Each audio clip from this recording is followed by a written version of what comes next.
Well, not the way we wanted to do it, but then again, it is more fun when you're angry. Welcome into this Flyers post-game edition today with the Nasty Knuckles boys. Derek Settlemyre, as well as Riley Cote, and Sports Talk with Broads is here as well. My name is Marc Farzetta. Thanks for joining us here. You can always catch the guys out there with Nasty Knuckles. You can always catch Broads, Sports Talk with Broads, and you catch me with the Farzy Show. So the Flyers, they knew the game started before the 2 minutes were left in the game, right, boys? Like they knew that they dropped the puck before that, and they could have played just like that throughout the game. Or is that just me going, wow, that effort just seemed like it was there towards the end, like it was early against the Islanders in their third game against the Islanders. It was there towards the end of this game, but wow, I don't know what to make of this team anymore. It just seems like, especially their defense, is just not there anymore. Derek, I'll start it off with you, Nasty. It seems like this team just doesn't know how to find that groove defensively. I'm almost – it's odd that I'm at a loss for words, but right now I kind of am. Just the turnovers, and they're magnified because every little turnover at the back of the net. And obviously that's not good. Your goalies, the goalies have made some bailout saves, but you can't make 20 a game. I mean, you know, and I know I'm being facetious with that number, but I don't know what's going on, man. It just tonight wasn't pretty. It was ugly. It was absolutely ugly. And Broads, I know we were monitoring you on our text chain. We weren't sure whether or not your head was going to explode. We don't know how many emojis or GIFs we could send throughout the game, but it seemed like the same thing, just on rinse, repeat with this Flyers team. Yeah, you know it's bad when I want to watch the Sabres and the Red Wings over this Flyers team. You know what I'm saying? It's like, ooh, I might get a Buffalo Sabres tattoo on my neck. That's how much I can't stand watching this team play anymore. It's unbelievable. Look, you got Phil Myers. No one's communicating. We kind of talked about this throughout the game, but Cote's kind of supporting, but you also have Gustafsson or Ghost, whoever it was, on the backside, and turnovers galore. And you also had Hazy with the puck in the hand, and there's Palmieri, backdoor wide open. Carter Hart has no chance. Every single game, it's the same thing. I swear, I sit in front of this microphone and I say the same damn things for the 30, 40 games that they played so far this season. I'm pissed!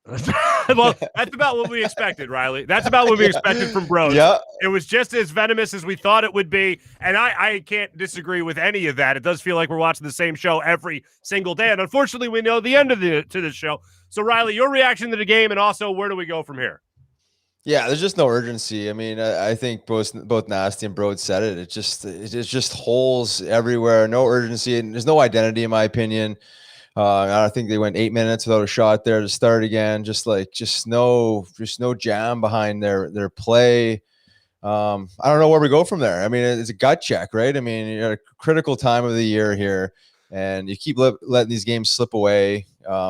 It's going to be a long rest of the season, the way it's going, but too little too late. They have this flurry towards the end. They look like a dominant team, but it's easy to play a couple minutes like that towards the end of the game when there's nothing else to there's nothing to lose. But where is that early in the game? And just again, the holes, the mistakes, from the D-core up. I mean, even like you have a couple of opportunities there in the second. If you squeeze one of those in, it's a different game. The momentum changes, but you get these opportunities, you've got to find a way to score. And then on the other side of it, they're absorbing way too much. Yeah, the gut checks are getting old, and it seems like anytime it seems like every time, like I thought a 9-0 loss would be a gut check type of game. Yeah. I thought blowing a 3-goal lead, but then of course to win in overtime against the Islanders would be a gut check. I used to have a coach when I was a little kid always tell me, like, if you got to keep checking for guts, chances are you don't have them. And it seems like this team doesn't have them right now. They play tough towards the end of that game. Broads, you saw it as well. They tried to salvage something, but it just wasn't enough. It was the classic case of too little, too late. Yep. Yeah, and I think if you get to the point where Oscar Lindblom has to step up and start fighting for you, you're stuck. I mean, shame on everybody else, and someone else has to step up there. I'm sorry, no matter who it was, someone else has to step up other than Oscar Lindblom. But you mentioned the 9-0 loss. I got fooled because they did come back and win the next game against the Islanders. I'm like, all right, you know what? 3-0. They look dominant for 52 minutes or so, 50 minutes. And then the 10 minutes where they let up 3 goals, it's like, wow, all right, well, you got to assume that somehow, some way they would turn into the ugliness that they have shown us to some degree. So it was coming to some level. But I was proud that they bounced back and won. And now these losses, they're not even competitive. 4-1, 5-1, 6-1. They're just beat. They're beat down. And I'm sick and tired of hearing guys like Moose after the game say building block game. No, if you say building block game every time, it's a joke. Yeah, and Nasty, I know you and our text chain had something to say about that as well. When it came to the last time we did a post-game show, it was Nolan Patrick trying to fight after Claude Giroux got hit, and then most recently it was Oscar Lindblom, like Broads mentioned, trying to step up and do that. Again, it comes down to this gut check type of thing. They're going to have to find somebody to give them that momentum that's going to last them a lot longer than just a game here or there. Yeah, obviously the last two guys you want dropping the gloves to bring some energy or to take up for a teammate or the two that did it, like you guys mentioned, Nolan and Oscars. But, Riley, kind of back to your point in a second, when they had those chances, when things aren't going well, you've seen it. Like Coots they had the 2-on-1, Farabee feeds him, handcuffed him a little, but, he hits a post. If things are normal, probably that puck's in the back of the net and we're not, but things are not going well and they're snowballing. And you're right, Farzy. We need a spark. You need something. I don't know. Come out and just all I want to do is finish every check. Just do something. Little things like we spoke with Curtis Gabriel yesterday, and that's one of the things. He's bringing energy to his team in San Jose. He's just trying to play the body, turn pucks over, and right now it's kind of what the Flyers need instead of anything fancy. Not that anyone's trying to do anything fancy all the time, but just break it back down to I hate to say that, it's so cliche, but just back to basics and finishing checks and playing with energy. I got a question for you, though. Like the last game against the Islanders, they had like 20 shots. Do you think AV's message there was like you say, focus on one thing? Do you think that last game against the Islanders was like focus on the D zone so heavily, even though there were turnovers involved, that was their MO for that game? I don't know. They did outshoot him yesterday, correct? By like 20 shots. I mean, the kid played well. You do have to give him a little bit of credit. I felt good going into tonight after last night's game. I know they lost, but I felt like they showed up to play and they played a better defensive game anyway. But I don't know what AV is telling them. But I'm not blaming AV. Whatever anyone's saying right now, it's just not working. And something needs to happen, I'm assuming, to change something. Mm-hmm. Now, it's funny you mentioned trying to change up the pace a little bit, try to change something, try to get that good mojo going. We got Broads, who's going with a very colorful hat today, and then we got Riley, who's wearing the Nasty Knuckles sweater, if you will. Yeah. So you guys are trying to change the karma on your own. Got to bring something to the table here. Come on, you need to bring some energy. Man. Yeah, I was almost disappointed. I thought it was going to be your old Phantoms jersey, which I'm pretty sure I watched you win a colder cup in. Yeah, maybe next week. Hopefully, you squeeze out a couple wins by then. But yeah, I'm gonna rock that out for you. Let's talk about the defense versus the goaltending again, and you guys were hitting on that just a little bit here. Is tonight the type of game you're looking more at Carter Hart, the 22-year-old netminder, or is it more so defensively speaking? What are they going to do in terms of trying to add a defenseman in the not too distant future to try to stop some of this bleeding? Bros, we'll start with you on this one. Do you go more to Carter Hart? Or do you go more to the Flyers' defensive woes? Tonight, I'll say more defensive woes. I mean, it's obvious that Carter Hart is struggling, and it's a product of it all, though. It's like it's a big snowball effect. The forwards, I saw Travis Konechny trying to leave the neutral zone and start flooding to go the other way. Instead, he didn't. It was that first goal, the beautiful 2-on-1. It's like he's starting to flood the other way because he's looking for that goal. We've seen him get scratched for that earlier in the season as well. So it starts with the forwards, it goes to the defense and to the goalie. So I'm going to say for tonight specifically, though, it's more of a product in front of him. But he has been weak this year. There's no denying it. Mm-hmm. Couple of power play goals also tonight. One, Riley, I don't know who you're going more defense or Carter Hart, but the other one, it looked like, and I think they highlighted it on the broadcast as well, it was a hand pass from Kevin Hayes, dropping it down, and then it ended up being the goal the other way, the Palmieri goal. So I don't know where you're going, defense or Carter Hart. Where do you go in terms of blame when you see these goals tonight? Yeah, I think it's mismanagement of the pucks. Like you say, the Myers. The Hayes. I mean, it's like they're just delivering the puck right on their tape in prime scoring opportunities in scoring areas. I mean, so I think it was maybe one of the four goals. Hart. Probably Carter was probably like chasing a little bit. But I think the backdoor one, the one from the prime shot. I mean, it's like. I mean, you got to be realistic with some of these opportunities, grade A opportunities from high-end guys. I mean, But I mean, just like delivering presence on these guys' sticks. I mean, like that Myers turnover, like right before he had an amazing play where he broke up the play, went the other way. And then again, there's a lack of communication or just lack of awareness, or whatever it landed up being. Like a little pop play to the middle of the Cote there if he's talking, but teams are forechecking along the walls, and how many times did it happen tonight where the Flyers are trying to rim pucks along the wall and they were just sealing themselves up against the wall and it was going back the other way. But nonetheless, to me, it was in front of Carter Hart. He could have been better on maybe one of those goals, but I mean, you got to give some of these shooters credit in those scoring areas. I mean, I don't know what it's like to be in the pipes against some of these high-end guys, but nonetheless, when you're giving a high-end guy scoring opportunities, great opportunities, I mean, they're gonna capitalize eventually. And boy, did they tonight. Another example of that when you were turning the puck over, not winning the battles, and like you said, Riley, not being able to handle the puck in front of Carter Hart as well. Nasty, where are you going tonight? Looking defensive, or are you looking more in the netminder? Yeah, I mean, I'm gonna have to agree with everyone else. I think, like Brode says, it's starting with the forwards, and it's snowballing backwards. That small turnover there by Mizey on Phil Myers on the wall, right in the slot to a sniper. I mean, like, Carter's got no shot there. He's definitely not expecting that play to happen. No, I mean, I guess you have to expect everything in a game, but like Riley said, they're going right to prime A scoring positions, the pucks when they're turning them over. Like, that's how bad their luck is going right now.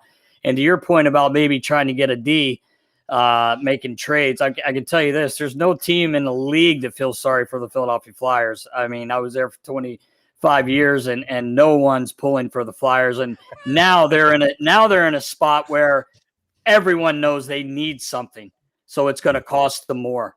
Whereas, a few weeks ago, you make a move. It's easy for me to say. I'm just saying that no one's looking to help you. And then if they are, it's gonna be a bigger asking price. I'll say this: the last goal that the Devils scored, believe it or not, my head was still intact. The last one they scored made me bang my head against the wall because it looked too easy. And I'm talking about, I think it was the Zajac goal, the last goal that they scored, tic-tac-toe, simplest thing in the world, where they went from the high circle through the slot, back across the ice, right to the crease for a little tip-in goal by Zajac right there. Yeah, it almost seemed too easy. Like, it reminded me of the old Staples commercial where you hit the that was easy button, and that's what they did. And that was supposed to be the toughest one because the Flyers were trying to make a run by that point. Yeah, that's very frustrating. Yeah. I do want to touch on the defensing. So I think the last time we did this, I said you owe it to yourself to figure, okay, you lost Matt Niskanen. If you get a steady Eddie back there, will things change? You owe it to yourself. Now, I don't think I'm doing that anymore, because if it costs you – if it costs you a first-round pick, let's use Ekholm as the example because everyone's throwing that around. Although I think I saw Elliott Friedman throw Ellis into the mix. But regardless, we'll go with the other one. Let's say it takes you a first-round pick, a blue-chip prospect, as they're saying, a mid-level prospect. You now have to protect him for the expansion draft, maybe lose a Phil Myers or something, even though I know that's hard to say after an effort like tonight. But that's way too much for 1 year of Ekholm, where I don't think I can do that anymore. So my thoughts on that have actually changed since we last had this conversation.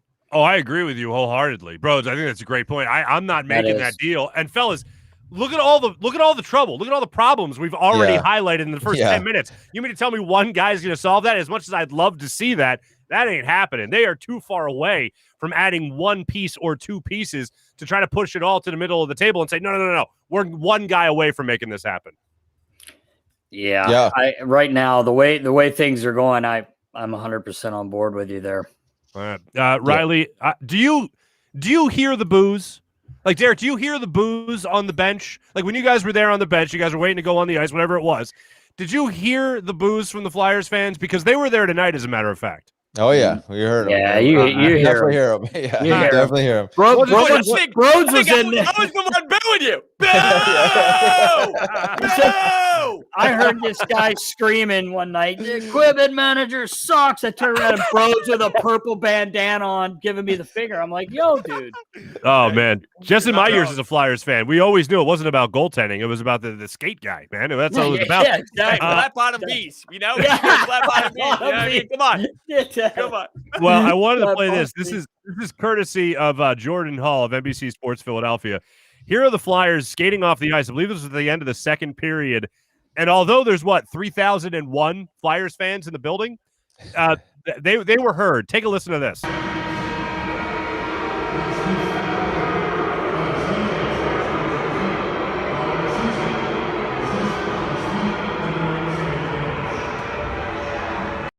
You get the idea. Wow. So the greatest thing about that is just hearing Lou Nolan's voice again. God, that's great. Yes. The other thing is just hearing the passion of these Flyers fans going, we know you're a better team than this. You're making a hell of a lot of mental mistakes here. You're not winning the battles along the boards. You're certainly not forcing turnovers. You're giving the puck away. You're leaving your netminder out to dry. And this is the Flyers fans right there, all 3,001 of them, however many are down there right now, going, what the hell, man? So if that's not motivating, I don't know what is. Riley, you hear that going into the third period, going into the second intermission, rather. That's got to get your attention if you're a player, does it not? Oh, yeah. I mean, it's embarrassing. Anytime you get booed off the ice, it's never a good thing, you know, and guys go in the locker room and reflect on that. And no one wants to be booed, obviously, and no one goes into a game expecting to shit the bed. You know, to me, it's a lack of chemistry, identity, and the passionate fans that the Flyer fans are, like, they're just expecting like an honest effort, you know, a little grunt work, like you know, win, lose, or draw. You know, I think they're just expecting a little more grease and a little more, you know, jam and just life, you know, just a little more life, like that last 2 minutes. Even if you take like 3/4 of that or half of that throughout the spread that around the 60-minute game, like the fans would be fine with that. So no one on that bench is proud right now, and certainly going to the locker room when the fans are booing like that, it's no good for nobody, and it's not a feeling anybody ever wants. But unfortunately, you know, you're in the business of performance and in business of winning games, and the fans expect honest effort, and that's it. Broads, are you sure you weren't there tonight? Because I could have sworn I heard you. The only person I wouldn't boo tonight would be Farabee, because he was buzzing all over that. Cote, you know, look, Cote and Provorov, they're battling through some injuries and all, and I noticed Cote late, of course, as he was trying to rally the troops, but Farabee was buzzing all over the place. And I just look at, like, last year's team. You had Lawton playing really well, and Kevin Hayes was a stud, scoring those short-handed goals. He had an opportunity, probably would have buried that last year. Yep. Lindblom was scoring at a high rate, although him playing with G seemed to kind of rejuvenate things a little bit. But it just seemed like everyone last year with the depth scoring, everyone played to their full potential. And now it's like the extreme opposite of everyone. It just flipped so 180 fully. It's not like, well, some guys are still playing at that level and others aren't. It's like everyone who played so great last year now somewhat just isn't even close to that anymore. And then you have like Nolan Patrick not being able to bury. I mean, how many chances the other night, and Konechny got robbed again tonight. I mean, it's just no one, not one except for Farabee, apparently.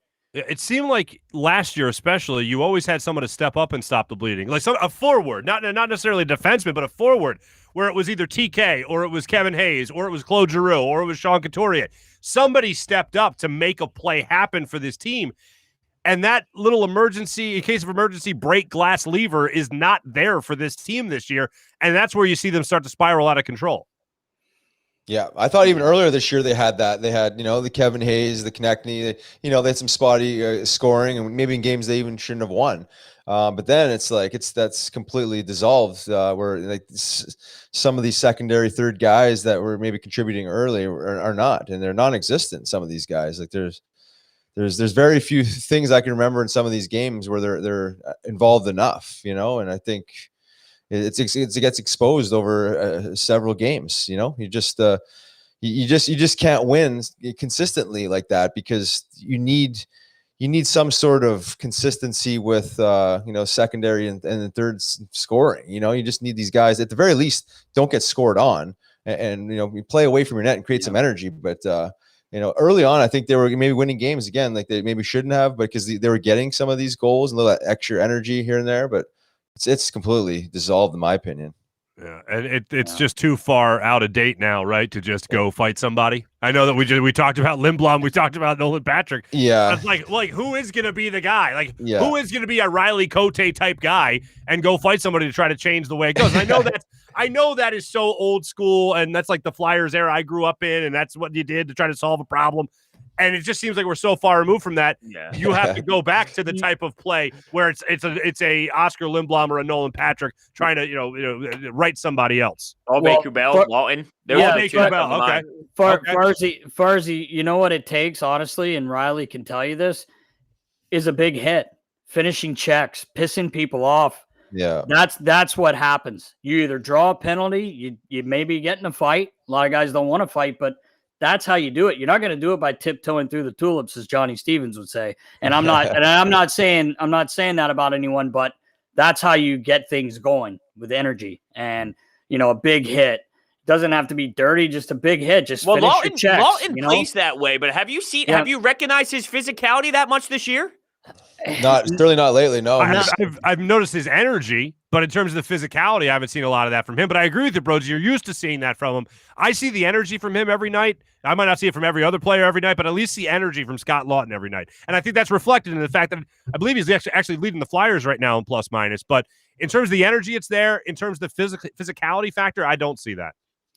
Yeah, they don't have much of it at all, honestly. And now with Robert Hagg being hurt, that's a D man that at least finishes checks. He's hurt, so he's out. And Provy hits, but he's not going out of his way to make hits, and you don't want him to. He needs to be probably playing more minutes if possible, if anything, just to maybe sure things up a little bit. And I'm not shitting on any of the other boys, but just nothing's flowing right now. It seems like Riley said, the chemistry, whereas last year the chemistry was unbelievable with these guys, and the consistency of who they played with also was the same.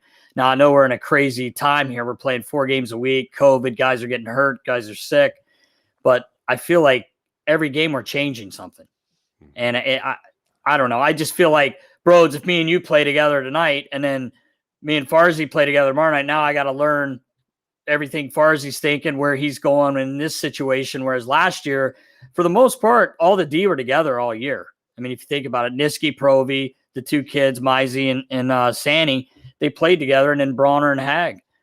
Ghost was in and out, but they switch it up every period almost. It seems it's that I don't know if that has anything to do with it. I've never coached, never GM. Not trying to say I have, but I've never seen so many changes to a lineup. And I know they're just trying to get something to go. But even after they won the one game in New York, when they did win, they had 4 changes in the lineup.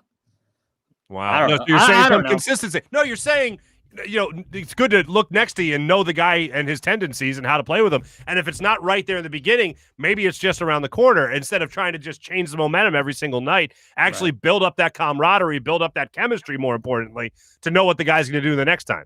Yeah. Especially you mentioned the 2 kids like Sanheim and Myers. I love both of them. I think they're going to be good players in this league. Obviously, they've shown they have the skill, but what the hell is going on with these 2 this year? I mean, it's falling. It's crazy. I have faith that they can become a better version of themselves, but it's pretty wild to see them make the mistakes that they're making. Yeah, the confidence, you can see it. I mean, they're just zero confidence from really a lot of the guys, to be honest, is what I'm seeing. And, knowing most of these guys on this team, I'm not used to seeing that. I mean, guys that I've never seen that before from some of the guys. And I just feel like something's not right somewhere. I don't know. I can't put my finger on it, but just, I don't know what you guys were talking about, guys after the game talking, something seems a little off. I just don't know what it is. Obviously I'm not there. So, well, I'll just say this: when we've, like I said, talked about all these different gut check games and situations where we expect them to bounce back for a longer period of time, as opposed to just one game against the Islanders, it just seems like every once in a while that thought just creeps in your head. Maybe this team just doesn't have the talent right now. Maybe this is a team that if they make the playoffs, they're a first round exit again. Maybe Carter Hart, this is a year where he's going to regress and then he'll bounce back next year. Maybe that's the case. But until I see them make some kind of definitive change to try to add some talent that's not going to cost a lot, that's not going to be a mortgage of the future type of change, until I see a more stable defenseman in front of Carter Hart other than just Ivan Provorov, I'm not going to jump to that conclusion just yet. I still believe, even with all the gut checks, that we will see a better version of hockey at some point this season. And I know it's not exactly a high bar right now that they're setting, but I feel like there's a better version of this team within the team itself right now. Maybe one defenseman can help you a little bit more, not make you a cup contender or anything, but maybe they're one guy away from at least stabilizing it to the point where we can see more consistent good hockey. Yeah, I agree. I think the key is, and you just said it, is consistency. Is how consistent can they be? That, they show flashes of being a good team, but then they show flashes of being a very bad team.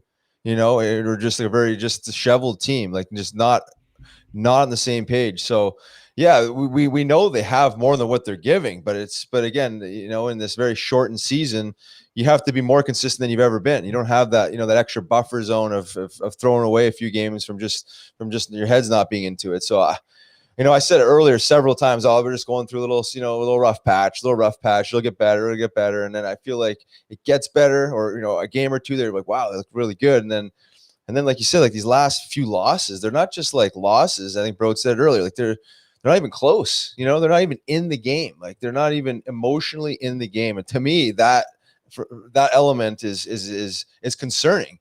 From a coaching perspective, from a general manager perspective, it's not like it's like a system issue. We can just tweak it and just fix that error. It's a heart thing. It's an emotion thing. It's like, where is that jam that hockey players play with and teams that are good, that chemistry that is very visible. I just don't see that anymore.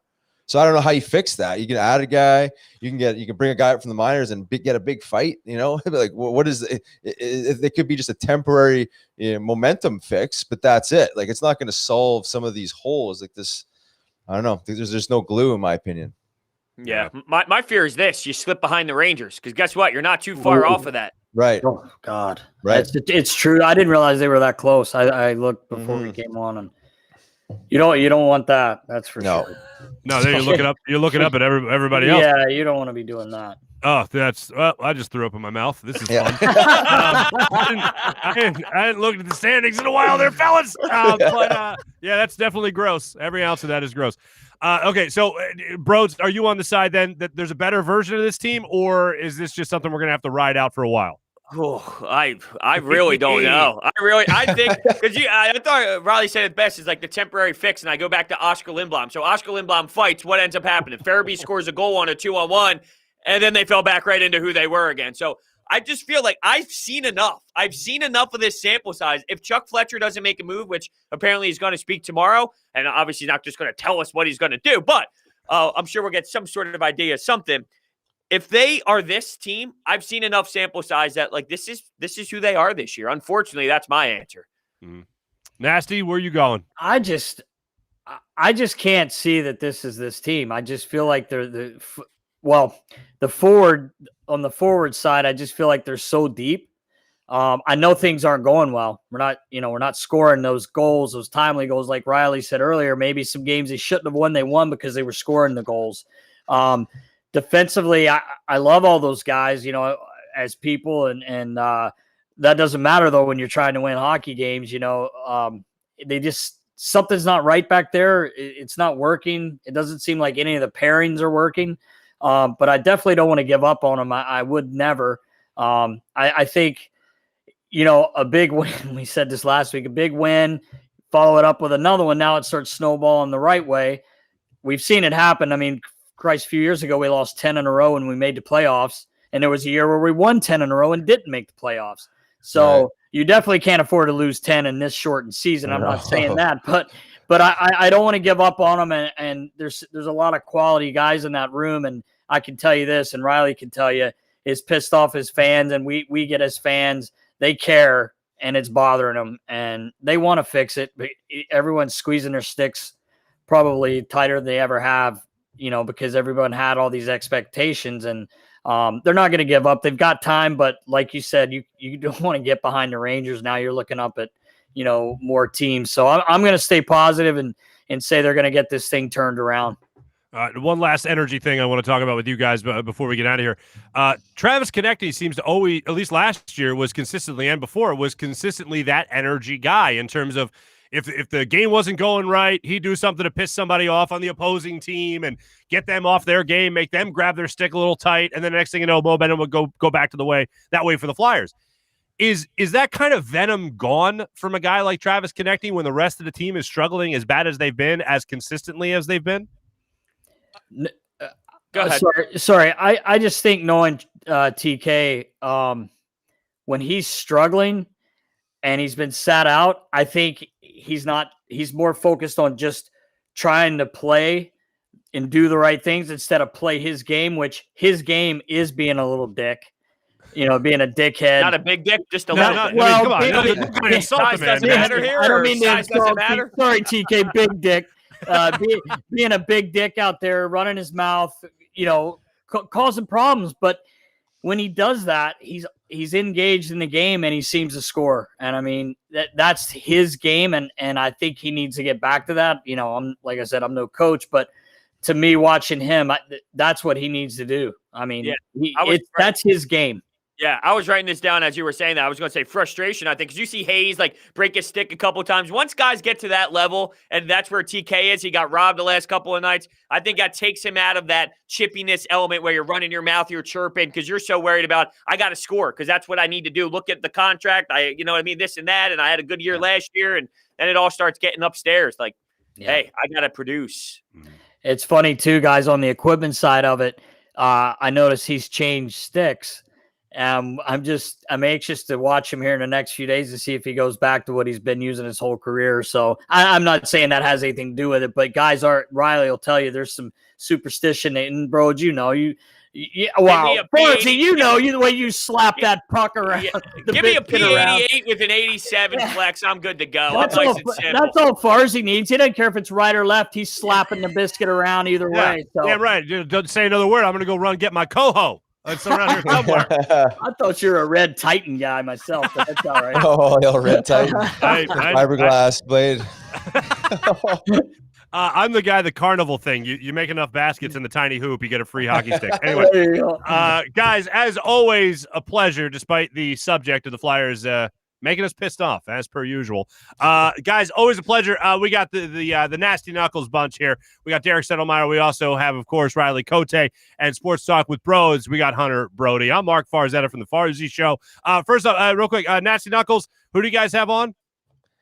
Just dropped the episode 15 with Curtis Gabriel. He's a fearless forward there in San Jose, and was actually in the Flyers organization last year, and they could probably use a little bit of his energy right now. But really inspiring dude, and nice to see him kind of find his way in the NHL at 27 years old. Awesome. And Broads, when can we see you again, bud?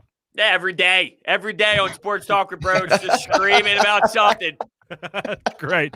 Sports Talk Bros. Make sure you guys check that out on the YouTube channel as well. I'll be back with you guys tomorrow morning. I'm going to go watch the Sixers now so I can talk about it on the show tomorrow morning at 6 a.m.